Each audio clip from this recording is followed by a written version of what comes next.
നിക്ഷേപിച്ചവർക്കെതിരെ നടപടിയുമായി ചേർപ്പ് ഗ്രാമപഞ്ചായത്ത്.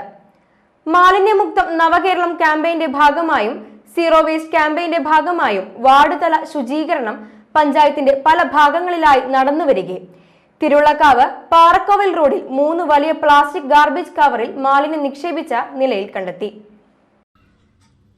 വാർഡ് മെമ്പറിന്റെ നേതൃത്വത്തിൽ നടത്തിയ പരിശോധനയിൽ മാലിന്യം നിക്ഷേപിച്ചവരുടെ വിവരങ്ങൾ ലഭിച്ചു. ശനിയാഴ്ച തൃശൂർ ടൗൺ ഹാളിൽ വെച്ച് തൃശൂർ സാമൂഹ്യനീതി വകുപ്പിന്റെ കീഴിൽ നടത്തിയ നക്ഷമുക്ത ഭാരത് അഭിയാൻ എന്ന പരിപാടിയുടെ ഭാഗമായുള്ള മാലിന്യമാണ് നിക്ഷേപിച്ചിരിക്കുന്നത് എന്ന് അന്വേഷണത്തിൽ നിന്നും ബോധ്യപ്പെട്ടതിന്റെ അടിസ്ഥാനത്തിൽ മാലിന്യം നിക്ഷേപിച്ചവർക്കെതിരെ 10,000 രൂപ ചേർത്ത് ഗ്രാമപഞ്ചായത്ത് സെക്രട്ടറി പിഴ ചുമത്തി.